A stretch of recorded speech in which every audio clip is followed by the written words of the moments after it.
Hello, everyone. Thank you so much for joining us tonight for our event. We are so excited to have you here. I have been geeking out with all the love in the chat, so keep bringing it on. We love that. We love to see this excitement. My name is Alyssa, and I work for The Word, a storytelling sanctuary. We are co hosting this event, and we are a nonprofit organization working to build a publishing community that will fight for inclusivity. Our mission is to promote voices from underserved communities and diverse backgrounds, to honor the stories of those that have faced adversity and injustice, and to provide a sanctuary space where we can see ourselves in literature. To learn more about us, you can visit our website at thewordfordiversity.org. Again, that's thewordfordiversity.org. We are so thrilled to partner with Duende District. Representing Duende is the founder and owner, Angela Maria Spring, like the legends. Welcome, Angela. I love you, Alyssa. Thank you so much. Alyssa and I finally got to meet in person during Denver for the Margins Conference, and it was fantastic. And she's everything I ever wanted. So she's Caribe. I mean, like we're all here. We're Caribbean. We are Boricuas, Dominicans. I mean, like I love our community. So bienvenidos, everybody. I am so excited. A huge thank you to our partners at The Word. We are so grateful to have the opportunity to partner with them these past 2 years for such a phenomenal virtual event series and more. We do more things with them. They're like we sponsored the BIPOC Book Selling Awards with them. We just do all sorts of things. We love them. So yes, I am Angela Maria Spring. I am the owner of Duende District. We are a collaborative pop-up bookstore by and for people of color where all are welcome. We currently have pop-up locations in Washington, D.C. and Albuquerque, New Mexico. And for those of you who are new to our bookstore story, the cornerstone of the Duende Project is about the collective, the community, and creation and decolonization of literary spaces by and for people of color. And we are so happy to have you here. This is such an exciting event on so many levels. So this is our very first virtual picture book, children's picture book event. I hadn't had the chance to really figure out how to do this, and I had this beautiful event pitched to me, and I was like, "This is perfect. This is how we're going to do children's books." So this is such a special time for so many reasons. Tonight we are celebrating the launch of The Tree of Hope by Ana Orenstein-Cardona, which is illustrated by Juan Manuel Moreno, and such a beautiful book. It's such a beautiful book. I'm so excited for this presentation. It's about a sacred part of our island's culture and history, and we are so honored to celebrate with the creators and their special guests, Pedro Morales and José Álamo. And we'll do Ana's going to do a little presentation, which is going to be fantastic, and then they're going to be in discussion with each other.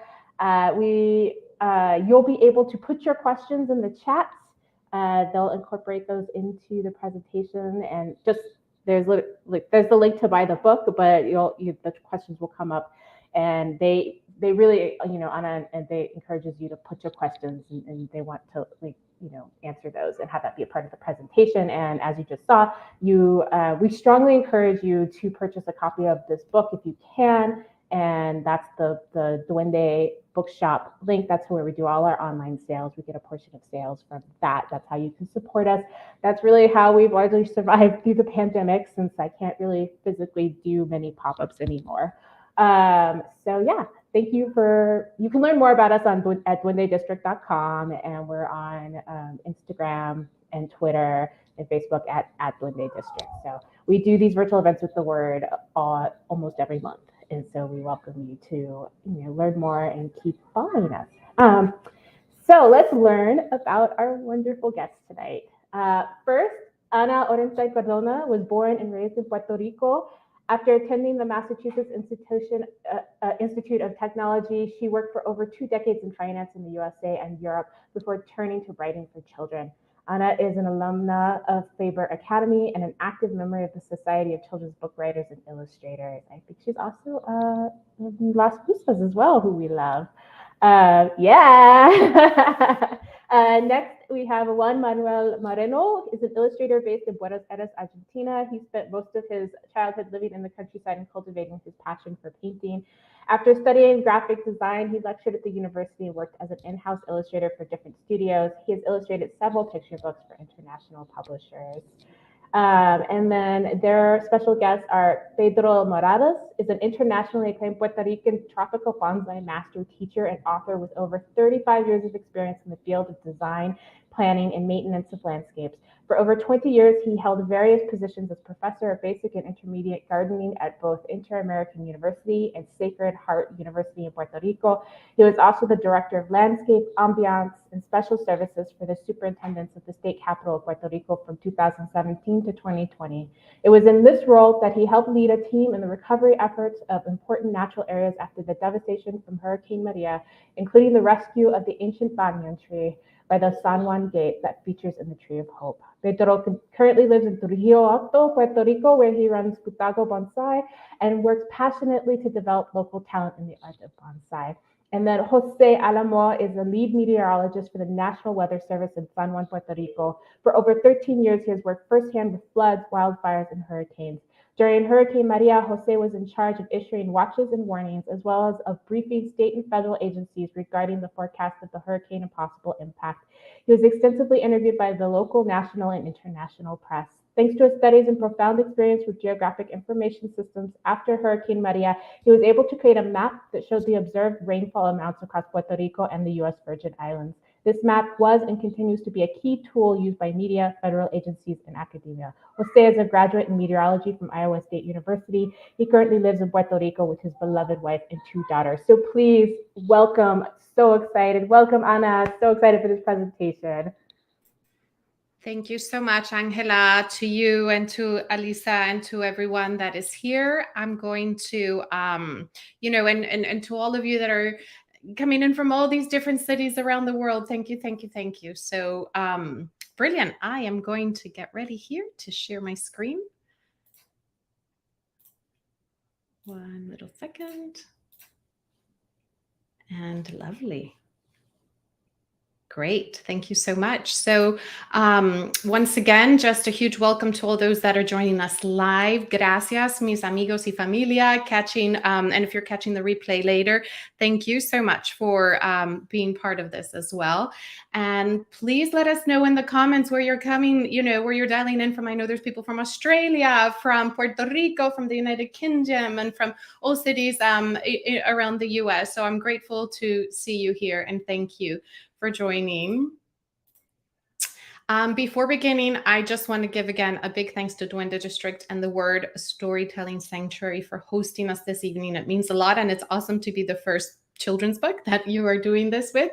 I also want to thank the panel that are, joining me to share this beautiful message. Obviously, our wonderful illustrator, Juan Manuel, and we have Pedro and José J. Álamo that, we'll be talking a little bit about them. I'm going to do a brief presentation giving the setting about the book, the history and all that, and then we will be moving into Q&A with all the panel participating. And, I want to also give a big thanks. I saw my editor in the chat, Naomi Kruger, who really is the person who helped this journey happen. I'll be explaining how that was part of the process. And thanks to the team in Beaming Books, Kirsty, there's so many people there. All the sales team have done a fabulous job. Thank you. And our publicist, Val Howlett, who has done an incredible job as well putting this together. And there's been a lot of authors supporting me, and I'm so grateful for Lulu de Lacre, Matt de la Peña, Chitra Sandar, and Tony McGowan, who is my teacher at Faber Academy. Everyone has rallied with support. All my fellow Las Musas authors and illustrators as well have been so great, and so many friends. But as everything, family is the center of my heart. So I want to give a big thanks to my mommy in El Cielo. She's in heaven now. To my dad, to my brother Jacobo, to my other brother, who's my brother-in-law Jose. I want to give thanks to my beautiful sister Aida and my niece Sofia. and my beautiful husband, Derek, who is the wind beneath my wings, and his mama, Nancy, who's here as well. So in the next few slides, I'm going to give a little bit of information about my journey and also information about the Tree of Hope. And then we're going to do a brief reading from the book, just the first 5 pages for those that may not have the book, and we'll move into Q&A. So just one last thing I want to mention for anyone that purchases their book with Duende District, I have a little bit of a gift. And also if you've already purchased your book, let us know, contact us, either Duende District or me. As you know, we're going to have book plates that I can send through the post and sign for each individual or for the child in your life. And I have plantable seeded bookmarks as well that we can be sharing with you. And these are actually really cool. You can plant them. It comes with instructions, and they can give you wildflower seeds. They have wildflower seeds, corn poppy, cashfly, English daisy, black-eyed Susan, and a lot of little flowers. So thank you for supporting Duende District and independent bookstores, and we'll get that to you if you let us know. I'm just going to check here and make sure that everything is going well with the presentation. Brilliant. Okay. So most of you know me already, but for those that don't know, you just heard a little bit of a brief introduction, but I am the author of The Tree of Hope. I was born and raised in the beautiful island of Puerto Rico, and I grew up in a humble, multicultural home where music and family was really the heart of my life. And I'm just sharing here a few pictures from my youth with my family in the campo, in the countryside of Corozal. And, you know, life took me through different careers in different places. And the picture that I share under my journey, that's me under the real banyan tree, the real Hagüey Blanco. And, you know, these are just a glimpse of my life. I love to share. I think as an author, I believe that we gather stories from our personal life, and it influences so much. And that definitely can be seen in this story of the Tree of Hope. Now, although many of you know a lot about Puerto Rico, there's a few of you that may be joining us that don't. So I just want to let you know a little bit about it. So Puerto Rico is officially the Commonwealth, known as the Commonwealth of Puerto Rico, and it is an island territory that's part of the United States, and it's located in the Northeast Caribbean Sea. It consists of a main island, as you can see here in the slide, Puerto Rico, and 2 islands that are also populated, which is Vieques and Culebra. The capital is San Juan, and roughly there's around 3.2 million people living on the island, and over, I believe, approximately 5 million on the mainland, and the diaspora is all around the world. And you may hear this term, and even my Twitter handle is Boricua Ana. So Boricua comes from Boriquen, which is the original Taino name for Puerto Rico. So if you hear that name Boricuas, that's what it's referring to. It's referring to Boriquen, which was the original name of the island. And so this is important, and I just want to mention that Puerto Ricans were granted U.S. citizenship since 1917. So everyone that is born on the island is a U.S. citizen, and I want to highlight that because it's an important part of the context of Hurricane Maria, because a lot was brought into light when this situation and during this time period. And I'll share some facts about that in a little bit. Now, the journey of the Tree of Hope started in the fall of 2017 after Hurricane Maria devastated the island of Puerto Rico and some of the neighboring islands. It landed in Puerto Rico on the 20th of September 2017, and it was the worst storm in over 80 years to hit the island. It was classified as a powerful Category 4. With sustained winds of 155 miles per hour.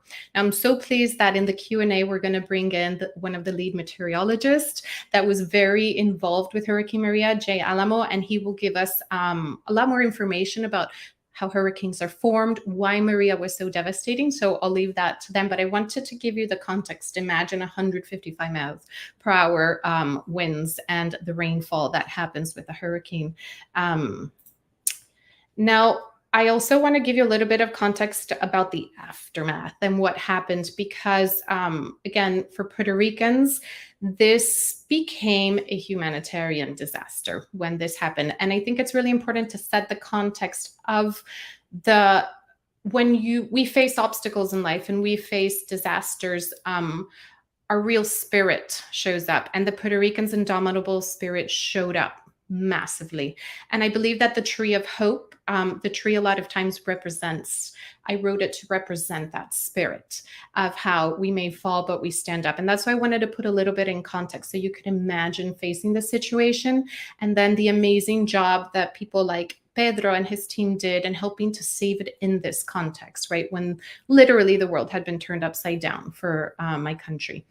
Now, 80% of the island, because of Hurricane Maria, lost. The island's crops were lost, 80%. 100% of the electricity was lost on the island. So it was a total blackout. And in fact, since we are part of the United States, it is the largest blackout in history in the US.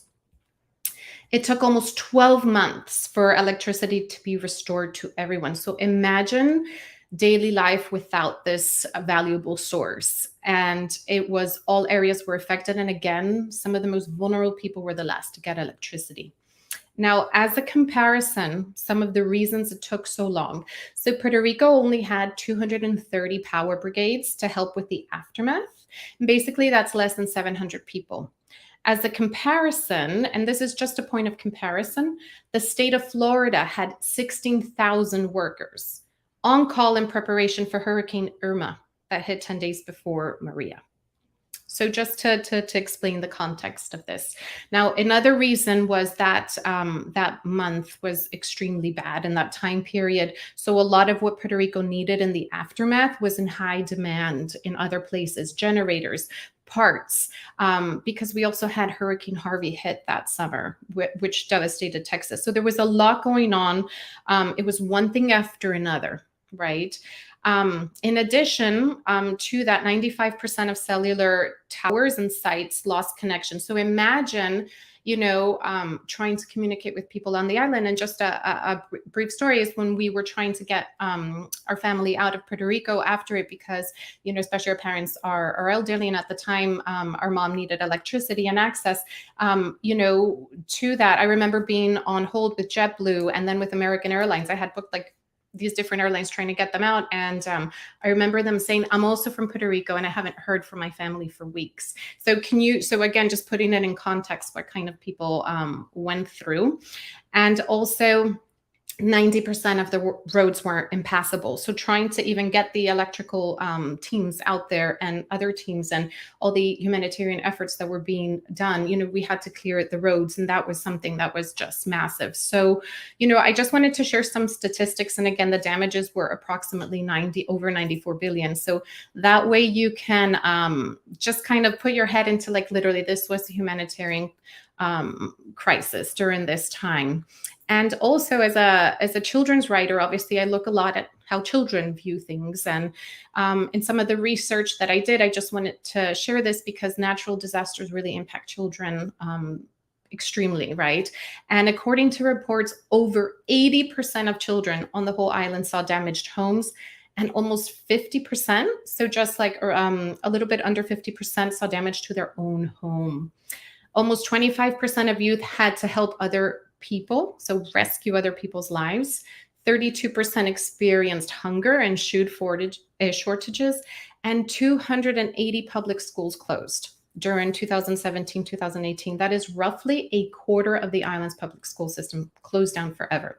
So the impact to children to this day, that weight mentally and physically that they carry, is a toll. And I hope that my story helps to bring a little bit of joy to those children to take what was such a negative experience and actually find hope in something like the Tree of Hope, which is based on a true story. So I, as an author, dedicated this beautiful book to my parents. My mom, as I mentioned, we sadly lost her in 2020. My papa is alive, thank God.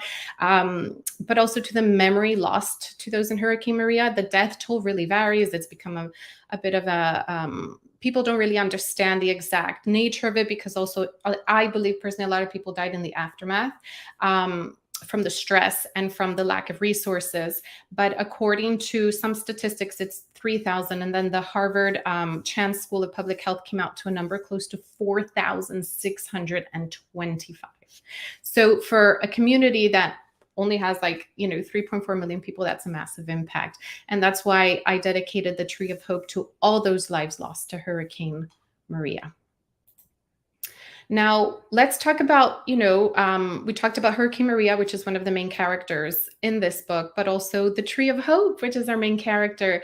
In Spanish, you call the tree the Hawái Blanco. And in the Q&A, I'm going to have Pedro discuss a little bit about why this tree is so special, what are banyan trees, and what makes them unique as well as in the efforts. But hopefully this picture can give you a little bit of perspective. Like, this is the large wall of Old San Juan, just a portion by the gate of San Juan, which is the only gate that is currently open, one of the 5 gates of the whole wall of the walled city. And so it's very historically important, the location of the tree. And you can see it towers over the gate, which is massive. So the tree weighed over 30,000 pounds and was 50 feet high in stature. So imagine the sheer magnificence, the location, the age of the tree. It had been a focal point for many people, including me as a child playing under the tree.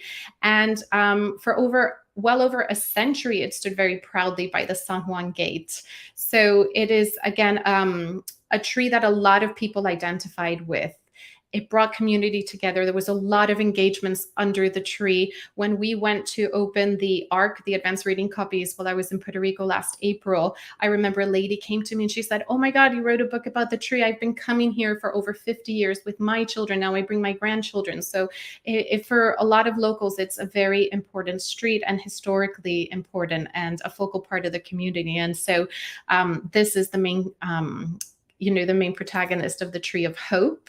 Now, when Hurricane Maria hit, we were obviously focused on emergency efforts, but thank God to this group of the Puerto Rico Tourism Department and some local agencies and to the public that came in. And so I found out about the tree through this article from Primera Hora, and it says Árbol Centenario se agarra la vida, which basically means the centennial tree that is, holding on to life.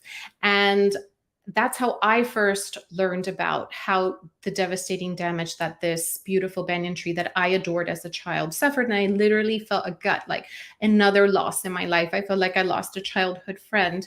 And again, thanks to this group of individuals that brought in the resources when there were hardly any resources. I put in context before the lack of electricity, the lack of water. People couldn't even go to work because of transportation. And yet there's beautiful community said, we got to save this tree because it was such a part of their spirit. And I thought it was so inspiring. I said, I have to write a story about this and share this beautiful story with the world, because it shows that no matter what you face, you stand up to your values, you stand up to your people, and you stand up for nature. And I think it is so beautiful.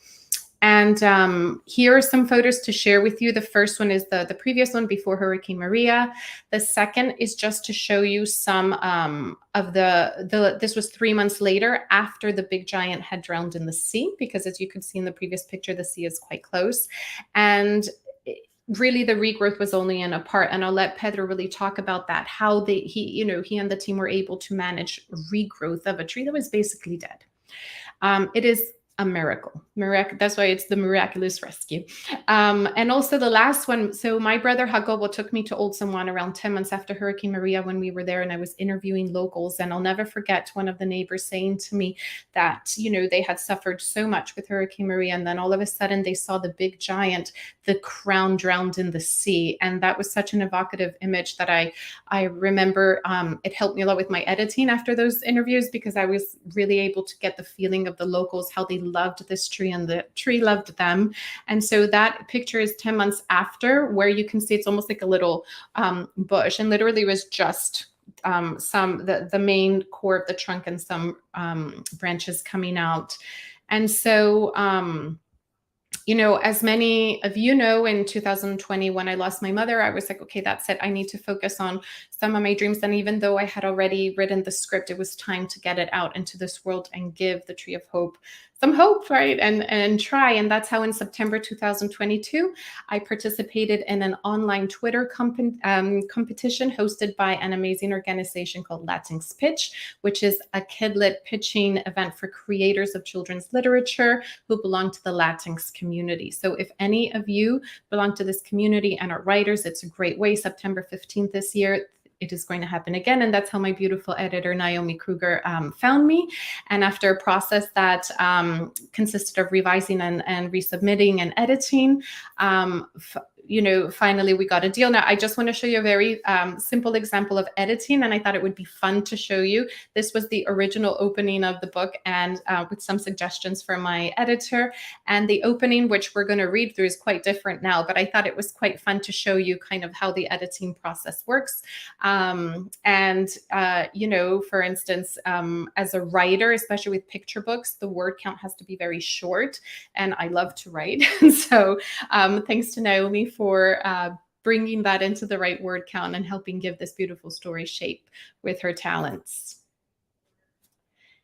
And finally, this was the announcement of the publishing deal for Juan Manuel, who's our fantastic illustrator, who will also be speaking in the Q&A. And I'm so thankful to him for bringing my words to life. And this was the Publishers Marketplace Day Report. As a writer, when you get this out there, it's like, yay, I have a deal. It's very exciting. So that was the publishing deal that came after. So far it's been quite a journey. We've had some brilliant reviews from School Library Journal, from Kirkus, from bloggers, and from other people who have been supporting us. I'm so grateful. And for Las Musas to helping us as well as a Latinx writer to get the story out there. So thank you so much. It's been a journey, and I hope that there's more to come, as today's just the launch. And so I'm sharing some beautiful illustrations. I'm just going to grab the book real quick. I'm just going to read the first 5 pages. These images are not in any particular order, but they just show you the beauty of Juan Manuel's talent in bringing this story to life. So I'll start. On the tropical Caribbean island of Puerto Rico, there was an ancient banyan tree. He was a giant with an enormous twisted trunk. Long roots hung like beards from his wide-spreading branches. And just like the forest kings of old, he wore a crown of emerald green leaves. For over 100 years, the majestic tree kept a watchful eye at the San Juan Gate as the world transformed around him. From clip-clopping horse-drawn carriages to whizzing scooters, from chug-chugging steamboats to large honking cruise ships, and from the dashing of fearless seafarers trading goods to the flashing of tourists' cameras. The Jagüey Blanco was a generous friend to many. He offered shelter to the colorful Caribbean birds who sang their lelolai, and he provided shade for wary passersby. Under the tree, mothers sang lullabies to their babies. Dreamers shared their desires. Couples had their first kiss, and townsfolk met for evening chats. One day, the tree awoke to find that the clear blue skies and mango-colored sun had disappeared. The colorful Caribbean birds were gone, and the air felt heavy.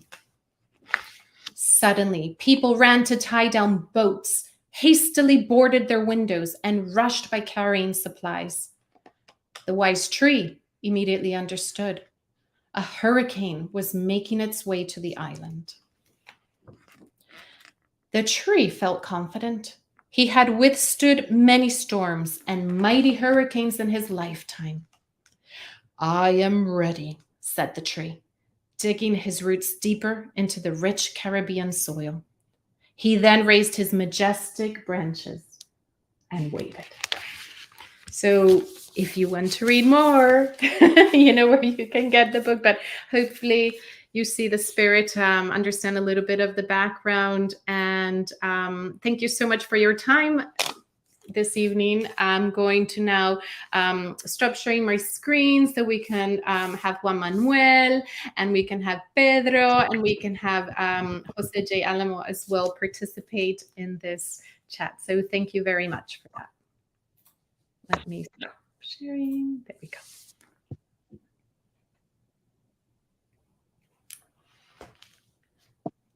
Okay, let's see here. And I think I'm back.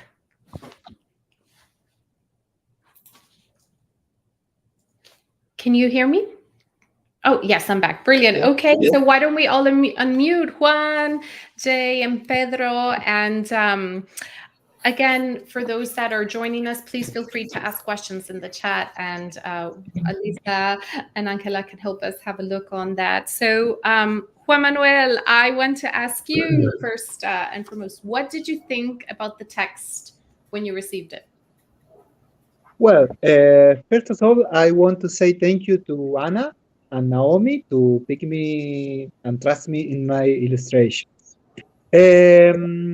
Once I read the story, the first thing I thought was I facing a great challenge because I need to show the story of a tree and the hurricane Maria.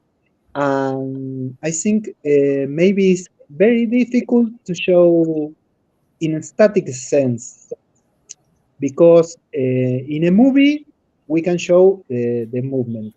In the illustrations we need to show all the story in static image. But I start to searching information about the tree, about the place, about the hurricane, and I find a lot of pictures that can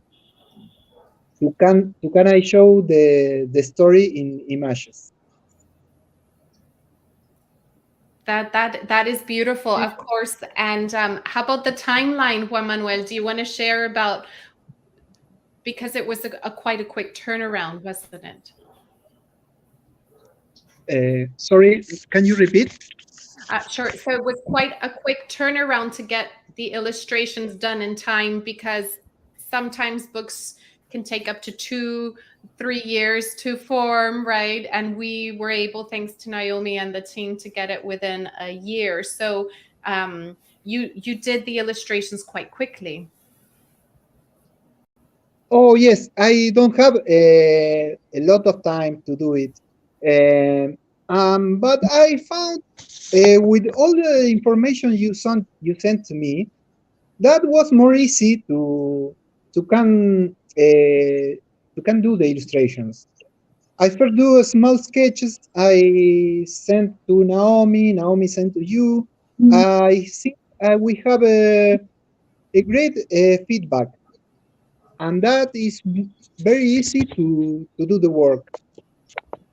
That's awesome. And just to share for the public, because they might not know this, I'm going to show this specific image where Juan was so kind. And when I gave the feedback, you helped me to put a little of a secret message and a secret code.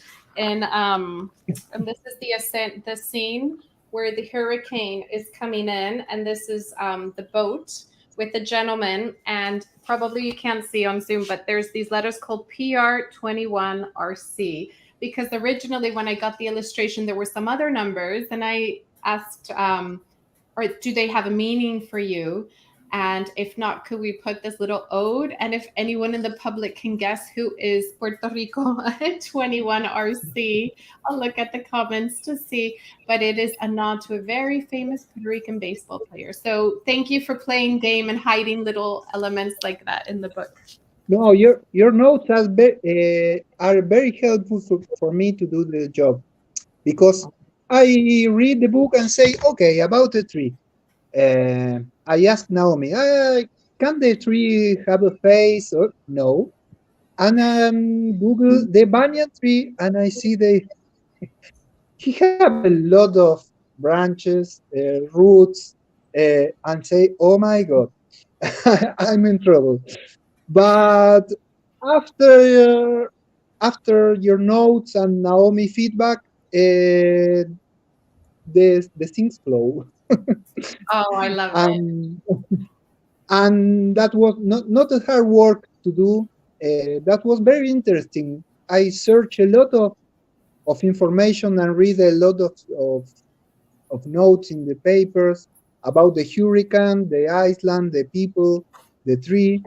And well, I hope my illustrations like to you and all the people who can They go to read the are book.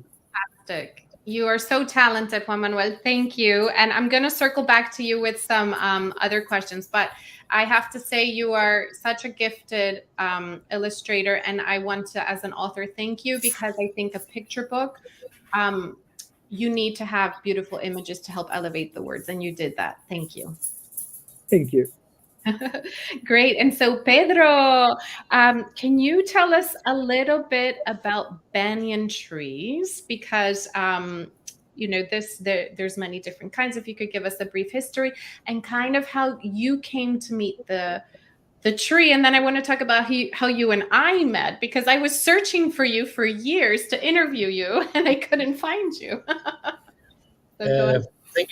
Thank you for inviting me to be here with this nice group of people today. Banyan trees it's a species of ficus. Any species of ficus, they are called banyan trees, and basically because they make aerial roots. This specific ficus, this one in Puerto Rico, we have 4 different varieties of citrifolia ficus, and normally they grow on the south part of the island, wild. But this one, for some reason, it was planted here. I think was around 1915. Doing the research I made, and how I get involved on this activity. Well, I was working at the Capitol building, and there was another big tree that falls in the south part of the Capitol building.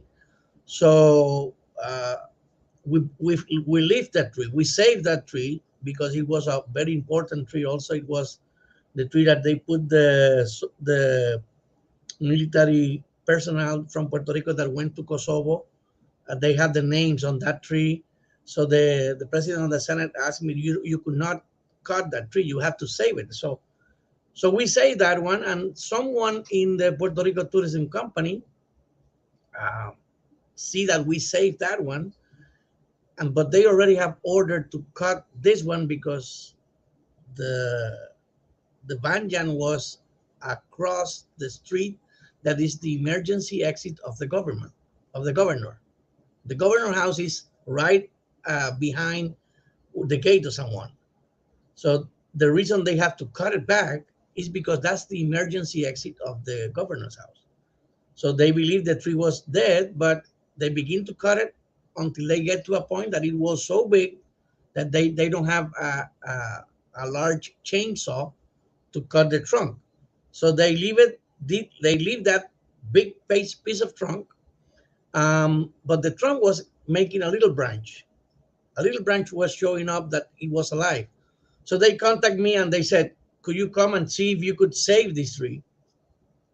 When I get there, there was like 2-3 weeks after the hurricane. Um, I was, my first impression was, why don't you cut it? Because if you don't cut it, it would be a lot easier to make it survive. But anyway, it was not for me. I don't see it as a big tree. I see it as a bonsai tree. When we work on bonsais, we prune the roots of the trees, we prune the foliage of the tree. So for me, it was exactly that, but on a big scale. So I just need the tools, and whatever I do on my little trees, I will do it on the big one. It was not the problem. I The love problem that, was Pedro. where it was. The problem was the street was very narrow. We have a lot of difficult, no water there, and that was the main problem. How are we gonna lift it, and how are we gonna reopen the area where it was planted originally? That was the problem, and we have to fix the broken roots that the tree had, and that was the main problem. So just to let you know, Pedro, when I read the story of the book in November 2017, sorry, not the book, about the Hawaii Blanco, as someone who doesn't know a lot about horticultural like you do, who is an expert, I remember thinking, wait, a bonsai expert? Wait, why would a bonsai expert have something in common with a 30,000 pound, 50-foot tree? And I love that you explained that just now about how that's the way you envision it. And tell me, given that it grew like in a planter almost by the Puerta de San Juan in an enclosed area, is that how you also approached it? Yeah, the tree was planted on a what we call a jardinera. I don't know how garden Planted. box. I don't know. It was a big area so the people could sit near the tree. So for me, that was the pot. So when the tree lifted, it was like I would say 80% of the roots were going up, and only 20% were still touching the ground. And that was the ones that were keeping the tree alive. So I just need to repair these roots, bring them back, put hormones on them, and then begin to see the foliage. The other problem we have is that uh, on the top of the tree, we only have one little branch in one side. So in order don't lose the other side of the tree, we have to make grafting of new branches on the other side. I don't know if you see on the first picture you show, there was little trees of the same banyan tree are after where the stones on the beach are. There were little trees on the same trees. So I grafted tree from those to the main one again, and that's how do we make the branches all around back again. It was like a month's work with my children and my wife. We take this as a project, a family project. Yes, yes. So I'm going to circle back to you about that, Pedro. So, because I want to ask more about the process, especially how the community got involved, el llamado that you made to the pueblo. Just a quick note for people that don't know, when I had read that, I tried to contact the people mentioned in the article, including Pedro, and I couldn't find them. And months became years. And then I think it was finally after after Naomi had extended the deal with Beaming Books, that I finally said, you know what, let me try if I find this Pedro J. Morales gentleman again. And I found you on Facebook, and we had a Zoom call, and my husband and I have been to your beautiful bonsai farm in Puerto Rico. So thank you for being part of this journey, and thank you for all what you and your family did to help save My the tree. We'll pleasure. be back. My And so I'd love to bring in Jay. Sorry, I call Jose Álamo. Jay, is we've known each other a really long time. I would love, Jay, please give us some feedback about what are hurricanes, why Hurricane Maria was so devastating, and your impressions about that time period, please. Well, first of all, thank you for having me. I'm very excited to be here for you and to show everyone this book, which looks amazing. Now, what are hurricanes? Hurricanes are tropical cyclones. It's normally is a natural occurring phenomenon in the Atlantic and in the Eastern Pacific. They're known as hurricanes, but other parts of the world, they have different names. They have typhoons or cyclones, and they get the name once they reach maximum sustained winds of 74 miles per hour or more. So basically, we have a tropical cyclone. It's a low pressure system that in the Atlantic, in the Northern Atlantic, is rotating counterclockwise, and it's getting very strong as it strengthens. And once those winds get to 74 miles per hour or more, then it becomes a hurricane. Why Maria was so devastating, there were many factors that contributed to Maria being devastating. If we dial back a few weeks prior to Maria, we also had the impact of Hurricane Irma. It was a little bit more indirect. It affected mostly the Leeward Islands, the northern U.S. Virgin Islands, and then the island of Culebra and the northeast portion of Puerto Rico. But we still got hit by Irma, and we're sending help to the U.S. Virgin Islands and to the Leeward Islands. And then just 2 weeks after that, we get hit directly with a very powerful Category 4 hurricane in Maria, which was not only a direct hit, but it was also moving very slowly at about 10 to 12 miles per hour. So it lasted over the island for a long time, and it dumped over 20 to 30 or more inches of rain on top of the very strong winds, which were, I guess, 155 miles per hour sustained, but it had stronger gusts So 180 to 190 mile per hour wind gusts were not ruled out. So it was the perfect recipe for just a total devastation of the island. And what were my impressions? It was very interesting because I knew the hurricane was coming several days prior. Because of my job, I told the public, I briefed federal agencies, I talked to the press, of course, prepared my family. But once I was being affected by the hurricane, I had this weird moment of, Mother Nature is truly in charge. I felt so small, so vulnerable to the power of this hurricane. It was a very strange feeling. We prepared, we did everything we could. And still, while we're going through that hurricane, I felt very small. And it sort of solidified not only why I was so interested in this field of meteorology, but also I just had tremendous respect for Mother Nature in all of its aspects, the beautiful things, and then the most powerful and destructive forces of nature. And then after the hurricane, then honestly, that is where the real pain began, when the help was difficult to come by, when a lot of people were needing water, the lack of electricity, the lack of food, the suffering, when you saw everybody was feeling the same pain in one way or another, and that was difficult to deal with. But we still had to work. We still had to let the people know there was still a lot of rain coming after the hurricane.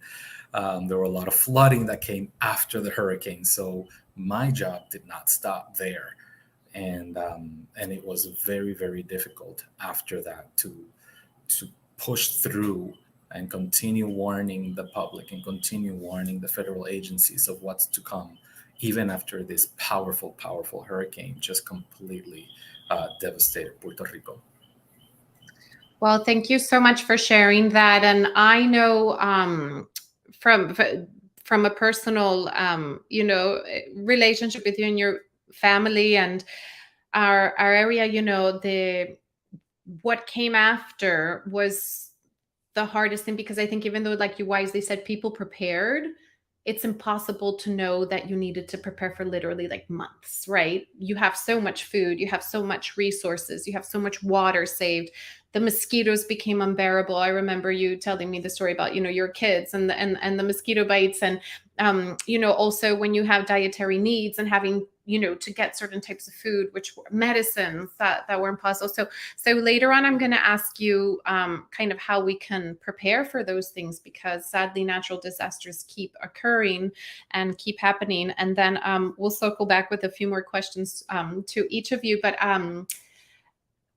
let's see. Yeah, Angela, come in. I think we have a great question from the public that I'd love for you to ask that. Oh, I was just thinking on us, like you've managed to put together, especially listening to Jose's description of like, when it brings me to mind of, our Taino ancestors and Guasabanex, who is the goddess of the hurricane and chaos and wind, and just thinking about like the land, which, is Pedro, and, the art and the story. And these are all beautiful, powerful, sacred things. And I'm obsessed with trees, as you all know. This is why I'm so excited about this. But I'm also obsessed with the fact that Boricuas are so obsessed with our trees as well, because I know this isn't the only sacred tree on the island, and that also had to come back from Hurricane Maria. And there was an awesome question from one of the kids. So from Naomi Kruger said, her son wants to know why the tree talks in the story when trees can't really talk. And what I wanted to know, Pedro, is that I want to know how, I think we all experience how trees communicate differently, and you are somebody who works with them and talks to them on like, so I'd love you to answer that question, but also like how you experience trees talking to you as well.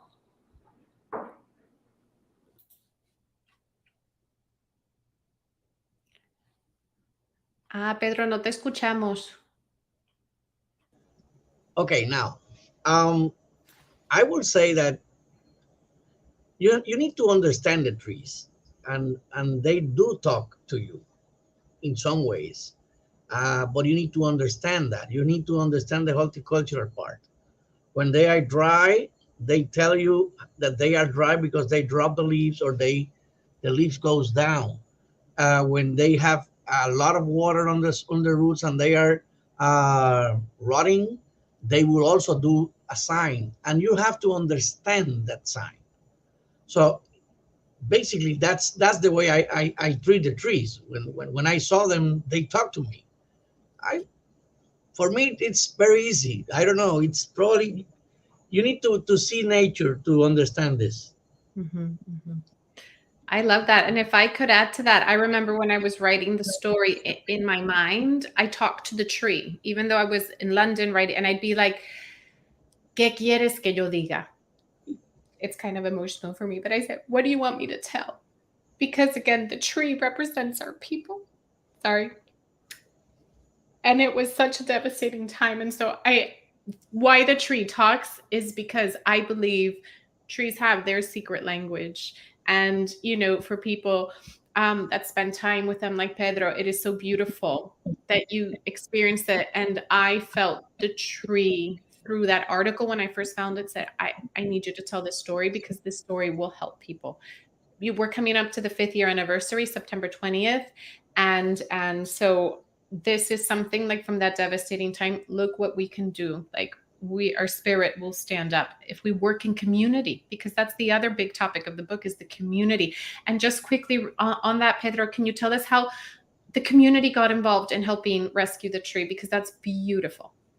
Okay, there was when we first get there, remember I have to work on my official job, and when we end the job in the afternoon, then I go directly to the Banyan, and people were walking around there, and they say, are you trying to save it? And I said, we are going to save it.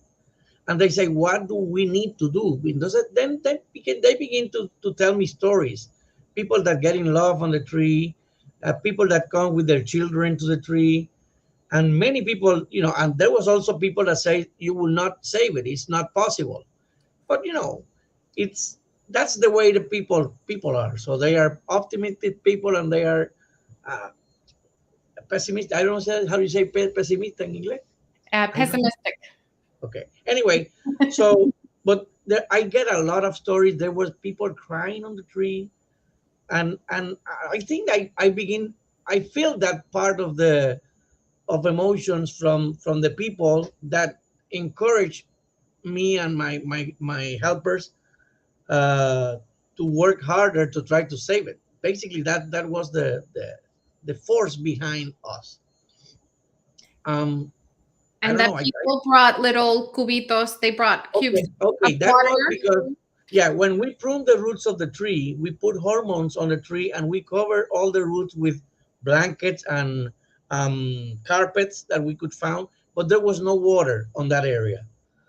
And there was no light also in Puerto Rico at all. So at some point, we could manage to send message, I think was through Facebook, and we asked the people, if you are walking through San Juan, if you could take a gallon of water and put it to the tree, so we could help me keep it moist until we could lift it.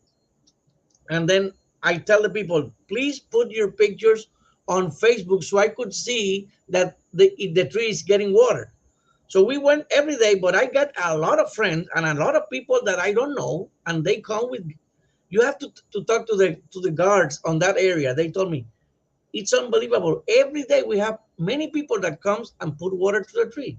So that helps us a lot, because the difficult part of watering and keeping the root moist, it was taken care by the people. That's beautiful. And I remember in those conversations, we did have that, and including some neighbors said we would go and dance for the tree and we would light candles for it. So a quick question from the public. Pedro, how long could this type of tree potentially live for? Well, as long as it have water and good sun, it will last thousands of years. It's Wow. but ficus could live forever. It depends on the environment that they have around them. The Well, largest one right now of this species, not this species, but another ficus species, is in the Calcutta Botanical Garden in India, and it's about 4 acres oh my spread God. with the area root. So So cool. it I has love it. many, many years. That's amazing. Thank you. So we have a few minutes left. Just really quickly. Oh, I love this metaphor between the roots and branches of the tree and the community. Did this metaphor emerge from the beginning or during the editing process? So I'll answer that real quickly. That was thanks to, that was through the editing process. Naomi spotted something in the text, and she had written a comment about how we can put a parallel to those. And I remember actually speaking about this with my sister. And I said, I'm looking to put a parallel to this. And it was really like through conversation about thinking a tree is like people. They have roots. We have roots in our community, and we have branches that we have arms that we can extend to other people to help. And so that was really a teamwork effort to put that metaphor. So Juan Manuel, just real quickly, because the School Library Journal gave our book a star rating, which is a big honor. And you have this beautiful illustration. I'm going to see if hopefully on Zoom we can share, where you talk about, you show the passage of time. If I could just ask you as an artist, is this a difficult concept? Did you immediately kind of get it? Mm-hmm. Yes. That's what the more challenging image. Because I need to show a time lapse in one picture, and I think about how I can do it. And I remember in some movies there are different panels with different images, and I think I can do the same with different times of the story of the San Juan Gate. And after that, I think, how can I show better? And looking the information about pictures I found in the web, I saw that the different color tones in the different years. And I say, oh yes, I think I have it. And that's that I do. It's literally one of my favorite images. The School Library Journal highlighted it in their review as one of the top images in the book. So that was just brilliant. Thank you, because it literally took the words of the passage of time and made it visible. So thank you. So given the time, I have a question for Jay. And then we have one more audience question after that, and we'll wrap up for the evening. So Jay, given Hurricane Maria and your experience and the chances, and touch wood, God willing, this doesn't happen for a very long time, but what would your words of advice be? What are the best, this is important, what are the best sources for us to trust? Because people go crazy when there's like a hurricane coming with false information. Where can we find you? Where can we find this information? Yes. Right. So that was actually quite the challenge, the amount of misinformation out there. And I remember I was at the pharmacy, and there were people right behind me that were talking about what they were seeing online, and how we must be lying because there's no way that we have that much certainty that this hurricane was going to come. And I had to turn around and I had to show them my work badge, and I said, okay, let me tell you something. This is what's going to happen. Now, the best sources to trust, honestly, is the official sources. So the National Hurricane Center and the National Weather Service in San Juan. We have the most official, the best information available. We have a lot more tools and experience forecasting these tropical cyclones, these hurricanes. And we will give you the information as we have it. So we'll give you the most up-to-date, the best information available. There are a lot of people online that see a few things online and then they just give it away as if it were the truth. And it may or it may not be. But the official forecasts are from the National Hurricane Center and from the National Weather Service in San Juan. So you can find us online, you can Google, you can find us on Facebook, U.S. National Weather Service San Juan. Also, we're on social media. So Twitter, for example, at NWS San Juan. And we issue anything and we share on social media. And you'll get the most up-to-date and official information from us. That's awesome. Thank you. And then for preparation, what would your top 2 tips be for preparing for a hurricane? Well, always you have to it used to be 3 days for food. Honestly, try to prepare with enough time. So I know that it is very difficult to accumulate canned foods and that sort of thing. I actually start at the beginning of the hurricane season, little by little. Generally by late August and September, then I have a little bit more food stored. So canned foods, things that you can store, you can get a little bit each time, a little bit more than normal. And also make sure that you have enough batteries. You know, power is going to go out, so have batteries, have water stored. They sell these gigantic like big plastic trash cans on the side of the street here that you can get one and then fill with water so that you can bathe and stuff afterwards, because power's going to go out. Water service may be interrupted, and then food shortages are going to be a thing. And one more thing, I had an issue. I have a daughter that needs daily medications. I had to buy an extra month supply before the hurricane came. That was a big thing. A lot of people didn't have their insulin or other medication, heart medication. So if there is a threat of a strong hurricane to come, a suggestion would be to buy a few extra weeks of that medication, because the pharmacies may be closed or the supply may not be there for the next few weeks after a hurricane. That is such good advice. Thank you for sharing that, and for us to share with others those links and information of where we can get accurate information. And Pedro, we have a question from the public. Can you tell us about the age approximate of the tree? I think you mentioned that 1915, but I'll let you do that. And also the last thing I wanted to ask you, I didn't ask you, what did you think when you read The Tree of Hope? Because you didn't know someone in the other part of the world was writing this story. Yeah, well, the first question, when I begin to look on information on the tree, I begin to look for old pictures, and I found a 1903 drawing or picture, and the tree was not there. Then I found one picture of 1915, and the tree was there. It was little, but it was there. So the tree is a little over 100 years. It's like 110 years, more or less, like right now. Then when I saw the story, I was very impressed with the story because I was part of the story, but I was more impressed also with the drawings from our friend here. It was, I see myself there. I think this is something that I told my kids and my grandkids. This is something that you will tell your son or tell your grandchild. And that made me very, very happy that, it's something that I could do for many people to enjoy in the future.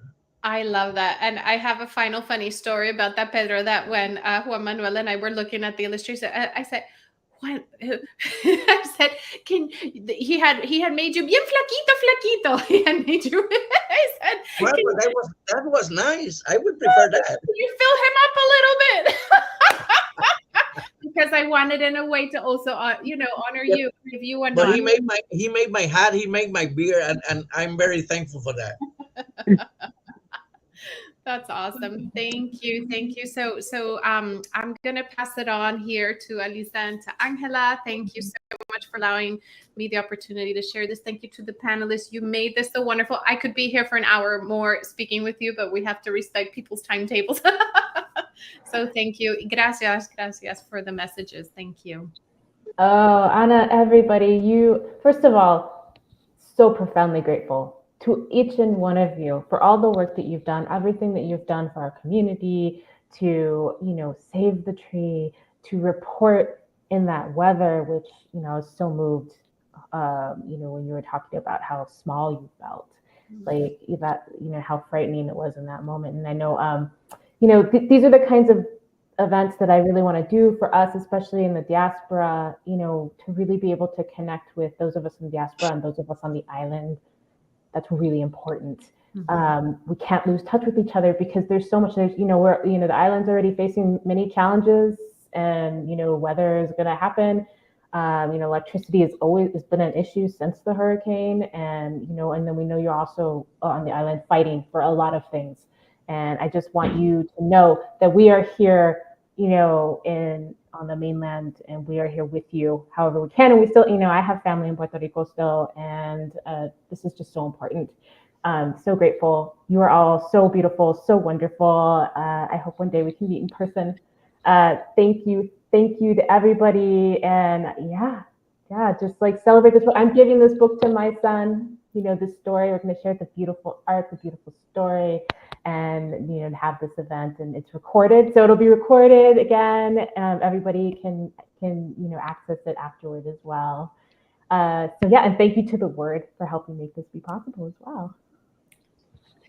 Where can people follow you both? Is Instagram or Twitter better? Because I know that both communities help to give us a voice. And again, that is so important because over 25% of the population of children are Latinx, and yet only 5% have characters or are written by Latinx people. So thank you for supporting this community and for helping us get our voices out there.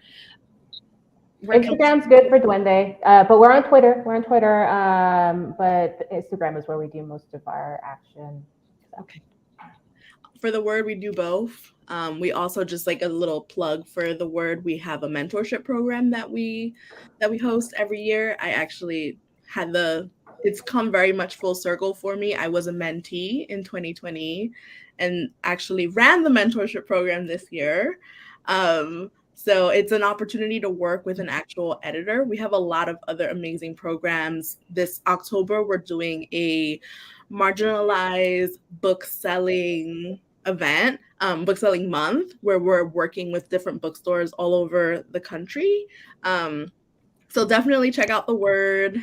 We have a lot of amazing things going on year round. Obviously, I'm biased because I work for them, but before I worked for them, I was always ranting and raving about how wonderful the Word is. I also, another shameless plug for Las Musas, because I'm also part of Las Musas. I'm part of their membership committee. So when you actually applied to be a Musa, I was like geeking out. And then Angela, you send this over, and I was like, I know who that is. Oh my God. So it's definitely been a really beautiful community. Full circle moment. I love it. That's ways. Yes. That's beautiful. And the final thing I just wanted to say is if people can't purchase, the book for some reason, remember, head to your local library, ask for them to get the book, share it with your kids, the classrooms, for example, I do author visits online, and also I'm planning to do some in person. So there's many ways you can help to support the book, and sometimes just word of mouth. It's the most powerful thing. Let's get the story of the banyan tree known and give hope out there. Gracias. Ay, gracias. Everyone. Good night. Thank you. Have a good night. Hasta luego.